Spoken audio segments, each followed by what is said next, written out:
As I was preparing my homily and my thoughts, an incident from my time in Duxbury came right out. Anyway, it says, "Stop judging." It says, "Stop judging." And I just want to share it with you because, true story. I was out in front of the church, and people were coming into Mass, and I was, in those days we had so many priests, you could actually have one outside and one inside at the same Mass. And so I was outside greeting people as they're coming in, and Duxbury, down in Duxbury, they were famous for what they call Duxbury time, which means everybody's late, but they're on time because it's Duxbury time. I hadn't heard of that until I got to Sudbury. My parishioner is here, and so we have Sudbury time. You know, it's like the Boston Marathon in reverse. You know, the Boston Marathon, you end with one person crossing the line. You begin with a big crowd. Well, we begin with one person at the beginning, and have a big crowd at the end. But anyways. My people are wonderful. I don't mean any criticism. I just love them dearly. It says, "Stop judging." So anyways, I was out in front of the church, and I just was lingering. It was a beautiful day. And all of a sudden, this guy, an older gentleman, he had gray hair. I wasn't quite as gray as I am now, so he looked older than me. And he comes around the corner. He was going to church. It had to have been at least the gospel or the beginning of the homily by now. And I was kind of standing there, and I said to myself, you know, Tom, maybe I should get tough and practice to be a pastor or a Monsignor or something, you know. And so I should really say something to this guy, you know, about coming in so late. And so I thought, you know, maybe people thought I was too soft and I was too thing. So anyways, I was about to say something, and just before the first word got out of my mouth, this is a true story, the gentleman walked over, he shook hands with me, he said, "Father Tom, my name is Bill, and I'm an Episcopalian, but I'd like to become a Catholic. Would you give me instructions so I can enter the church?" Somebody just groaned, and I said, I'd be delighted to. I'll be delighted to. And I gave him instructions. He entered the church, became a great Catholic.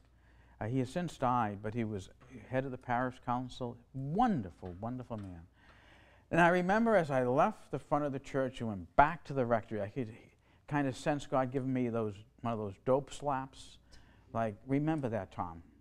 Remember that. I never want you to judge my people because you don't know where they're coming from. And that changed my life. And I think for the better, because many times whether people were young or old, people would come up to me and say, "Gee, I can talk to you," or whatever. And it made me open. And this is what the church is telling us. We have to get rid of the things in our lives that mess up our lives, that stop us from connecting to people, to connecting to one another, and to just be there for one another, and to spiritually grow. And if we stop judging, and if we learn how to forgive, like once I had a thing when I was in Hudson, my first assignment, there was somebody there that did me a lot of harm. And I had a lot of anger, and I was really, and this person was religious, and I was just, and somebody said, "Well, you know, you should just forgive the person." I said, "I don't want to forgive. This is not right." And we've all had that situation when somebody has wronged us, and you say, "Well, just forgive him," you know. And I remember one morning, I was asking a friend of mine who was a wonderful, wonderful person. I said, "What should I do?" He said, "Forgive the person, Tom." And then said, "Pray for the person." I said, "You don't understand what kind of prayer I would be praying if I prayed for that person. It would involve a Mack truck." And he said, "No, Tom, forgive the person." And I remember it was eating away at me. And it started to affect everyone I met all day long. And I had no idea the effect until one morning I woke up and I said, "I can't live like this. This is not me to be angry." And things. So I got on my knees. And that morning I said, "God, I forgive that woman. And I changed. I changed just like that. I'll never forget it. I was free. I was free of that. She never changed. But every time I saw her, I kind of looked at her and said, thank you. Because you gave me a ticket away from the negative to the positive. And this is what the church tells us during Lent. Learn to pray. Learn to uplift ourselves. Do it by prayer and fasting and do penance. Make it a good Lent so that spiritually we can open ourselves up. Pray the rosary especially. Teach your kids the power of the prayer of rosary during the Lent.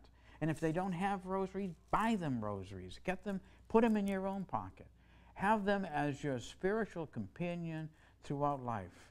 They're great in traffic, folks. They are fabulous in traffic. And for anyone at 128 or the Southeast Expressway, you got to have them. But seriously, be there for one another and follow what God calls, because then we go from the negative to the positive, from being ashamed of the way we are to be transformed like Jesus was yesterday, transformed into the grace and peace of God, and the grace and peace we give to one another. It's a wonderful way to live. Let us pray that we all get it.